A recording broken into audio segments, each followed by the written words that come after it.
சின்ன வயசுல ஹைவே பக்கம் போகும்பொழுது, அங்க பெரிய பெரிய லாரியில வெள்ள கலர்ல ஒரு ரெக்க மாரி ஒண்ணு போகும். அத கேட்கும்போது சின்ன வயசுல என்ன சொன்னாங்க அப்டின்னா இது ஏரோப்ளேன் ரெக்கடா இது. இது கப்பலிருந்து இப்ப போய் ஏரோப்ளேனோட அட்டாச் பண்ணி ஏரோப்ளேன்ல பறக்கும். அது ஏரோப்ளேன் ரெக்கன்னு சொன்னாங்க. அப்புறம் கொஞ்சம் பிரிவினானதுக்கு பிறகு, அது உண்மையிலேயே ஏரோப்ளேன் ரெக்க கிடையாது. அது விண்மீலோட ரெக்க அப்டிங்கிறது அப்புறம் தான் புரிய ஆரம்பிச்சது.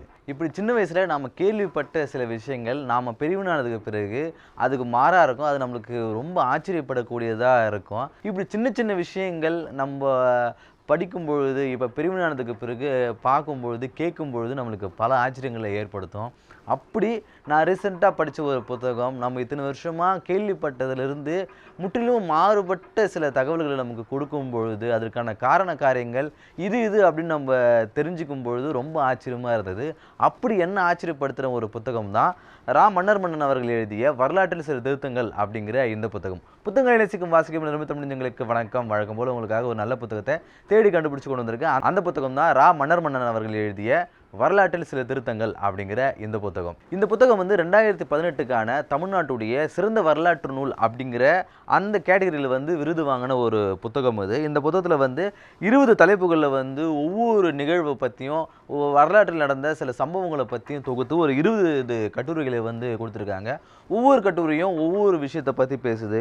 ஒண்ணு உடன்கட்டை ஏறுதலை பத்தி பேசுது. இன்னொன்னு கிளியோபட்ராவுடைய அவங்களுடைய அந்த வாழ்க்கை குறிப்பு. நம்ம கிளியோபட்ராவை வச்சு எப்படி நினைச்சிருப்போம், ஒரு அழகான பெண்மணி, கருப்பான பெண்மணி, எகிப்து ஆண்ட ஒரு பெண்மணி அப்படிங்கிறத பத்தி நம்மளுக்கு கற்பிக்கப்பட்ட விஷயங்களை தாண்டி அவங்களுக்கு உண்டான அந்த அரசியல் புரிதல் எப்படி அவங்கள ஒரு பெண்ணா இருந்து தன்னுடைய சகோதரனையே கல்யாணம் பண்ணி எப்படி அந்த எகிப்துடைய அரியணையை பிடிச்சாங்க. அதுக்கப்புறம் ஜூலியஸ் சீசருக்கும் அவங்களுக்கு இடையான அந்த காதல் எப்படி அப்படிங்கிறத பற்றிலாம் இதில் சொல்லியிருந்தாரு. அதே மாதிரி இந்த கிமு கிபி அப்படிங்கிறத பற்றி சொல்லியிருப்பாரு. இப்போ தமிழில் கிறிஸ்துவுக்கு முன் கிறிஸ்துவுக்கு பின் அப்படிங்கிறத நம்ம சொல்லுவோம். ஆனால் இதே ஆங்கிலத்தில் பார்க்கும்போது பிசி ஏடி அப்படின்னு இருக்கும். ஏன் பிசி ஏடின்னு இருக்குது, அதுக்கான காரணம் என்ன, அதை பற்றியும் சொல்லியிருப்பார். அதே மாதிரி டிஎன்ஏவை பற்றி, மனிதனுடைய அந்த டிஎன்ஏ இருக்குது இல்லையா, அதுடைய அந்த வளைவு மாதிரி வரும் இல்லைங்களா, அந்த வளைவு மாதிரி வர அந்த அமைப்பு அதை எப்படி கண்டுபிடிச்சாங்க, உண்மையிலேயே அதை யார் கண்டுபிடிச்சாங்க, இப்போ அதுக்கு யார் பேர் கொண்டாடி இருக்கிறாங்க, அதை பற்றி சொல்லியிருப்பாங்க. அப்புறம் அந்த பல்பு கரண்ட் எல்லாம் கண்டுபிடிச்ச எடிசன் சொல்லுவோம் இல்லையா, உண்மையிலேயே அதை யார் கண்டுபிடிச்சது, யாருடைய அந்த கருத்தியல் இந்த கரண்ட்டையும் பல்பையும் உண்டாக்குறதுக்கு காரணமாக இருந்தது அப்படிங்கிறத பற்றி சொல்லியிருப்பாங்க. இப்போ கொஞ்ச நாளாக ஃபேமஸாக இருக்கிற டெஸ்லாவை பற்றி அதில் சொல்லியிருப்பாங்க. டெஸ்லாவுடைய அந்த கண்டுபிடிப்புகளை தான் எடிசன் ஆகட்டும், மார்கோனி ஆகட்டும் எப்படி கண்டுபிடிச்சி அவங்களுடைய கண்டுபிடிப்புகள் மாதிரி பதிவு செஞ்சு இன்றைக்கி வரலாற்றில் இடம் பிடிச்சிருக்காங்க அப்படிங்கிறத பற்றியுமே அதில் சொல்லியிருக்காரு. இப்படி லெமுரியா கண்டத்தை பற்றி சொல்லியிருப்பார். குமரிமுனிக்கு அடுத்த பக்கம் இந்த லெமுரியா கண்டம் அப்படிங்கிற ஒரு கண்டம் இருந்தது. தமிழ் மக்கள் அதிகமாக வசித்த ஒரு பகுதி அது. அது கடல் கோளால் எப்படி அழிஞ்சுது அப்படிங்கிறத பற்றி சொல்லியிருப்பார். உண்மையிலே அப்படி ஒரு கண்டம் இருந்ததா இல்லையா அப்படிங்கிறத பற்றியும் சொல்லியிருப்பார். இப்படி பல விஷயங்களை இந்த புத்தகம் டீல் பண்ணிகிட்டே இருக்கு. சரி, இப்போ இந்த புத்தகத்தை பற்றின இந்த நல்ல விஷயங்களெல்லாம் நம்ம பார்த்துட்டோம். இப்போது இந்த புத்தகம் நான் படிக்கும்பொழுது எனக்கு சில மாற்று கருத்துக்கள் இருக்கும் இல்லையா, அதை உங்களோட பகிர்ந்துக்கணும் அப்படின்னு ஆசைப்பட்றேன்.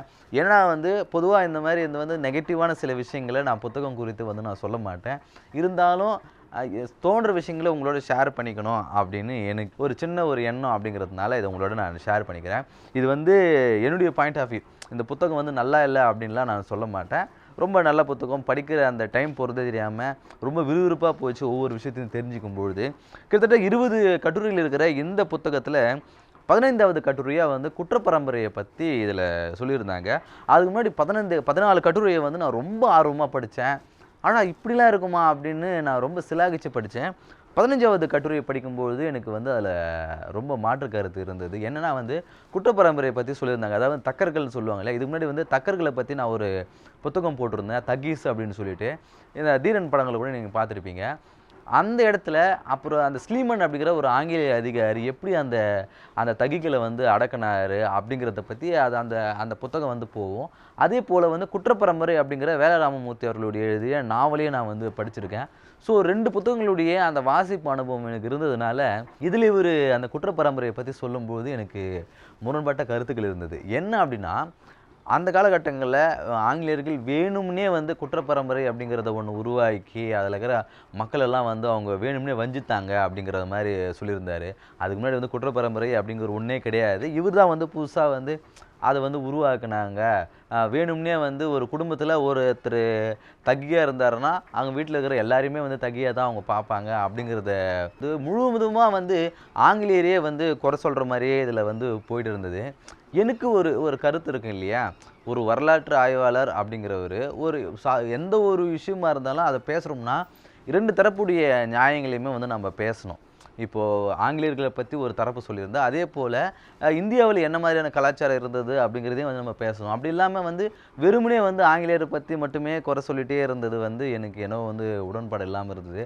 நான் இதுக்கு முன்னாடி படிச்ச 2 புத்தகங்கள்ல இருந்து இந்த கருத்து கொஞ்சம் மாறுபட்டது மாரி எனக்கு தோணுச்சு. ஏன்னா வந்து இந்த தகிகளு காலகட்டம் வந்து கிட்டத்தட்ட வந்து ஒரு 400 வருஷத்துக்கு முன்னாடி இருந்த ஒரு சம்பவமா? சரி ஓகே. அன்னைக்கு அந்த அறிவோடு இருந்த காவலாளிகள், ஆங்கிலேயர்கள் அத பண்ணாங்க ஓகே. இன்னைக்கு ஒரு நம்ம ஊர்ல ஒரு திருவிழா நடக்குதுன்னு வச்சுக்கங்களேன். ஒரு ஒரு பேனர் வைக்கிறாங்க. அந்த ஏரியால இருக்கிற பிள்ளைகள்லாம் வந்து ஒரு பேனர் வைக்கிறாங்க. அதில ஃபோட்டோலாம் நீங்க போடுவீங்க, பார்த்துருப்பீங்க. அந்த பேனர் வச்சதுக்கப்புறம் இரவு நேரங்கள்ல போலீஸ் வராங்க, ரவுண்ட்ஸ் வருவாங்க இல்லையா? அப்போ அந்த பேனர் எல்லாத்தையுமே வந்து ஃபோட்டோ எடுத்துட்டு போவாங்க. ஏன் ஃபோட்டோ எடுத்துட்டு போறாங்கன்னா, அந்த ஒவ்வொரு பேனர்ல இருக்கிற அந்த ஃபேஸ்லாம் வந்து இவங்கலாம் ஒரு கேங்கு, இவங்கலாம் ஒரு கேங்கு அப்படிங்கிற மாரி போலீஸோட பாயிண்ட் ஆஃப் வியூல இருக்கும்.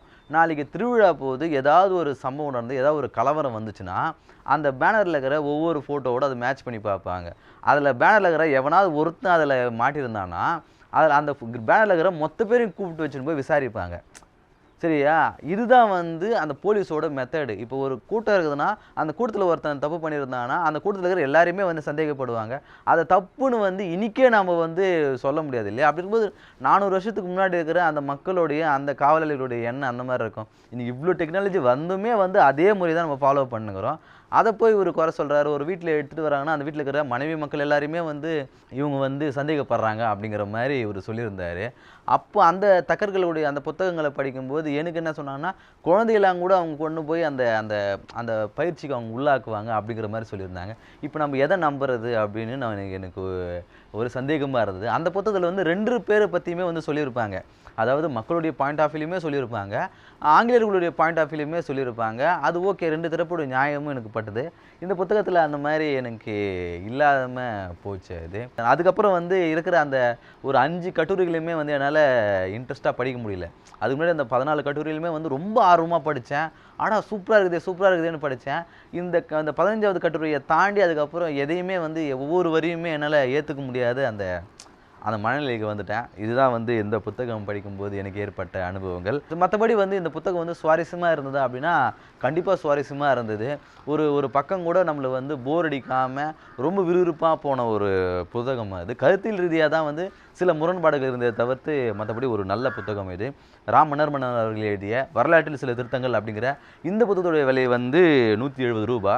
167 பக்கங்கள் கொண்ட இந்த புத்தகத்த வந்து எழினி பதிப்பகம் தான் வந்து வெளியிட்டிருக்காங்க. ஸோ இந்த புத்தகம் வந்து வாங்கி படிச்சு பாருங்க. நான் சொன்ன கருத்துக்களோட உங்களுக்கு ஏதாவது முரண்பாடுகள் இருக்குது, இல்ல நான் சொன்ன விஷயங்கள் தப்பு அப்படின்னா வந்து கீழ கமெண்ட்ல சொல்லுங்க. ஏன்னா, எல்லாருக்குமே வந்து எல்லா விதமான புரிதலும் வந்து உடனே வந்துடாது.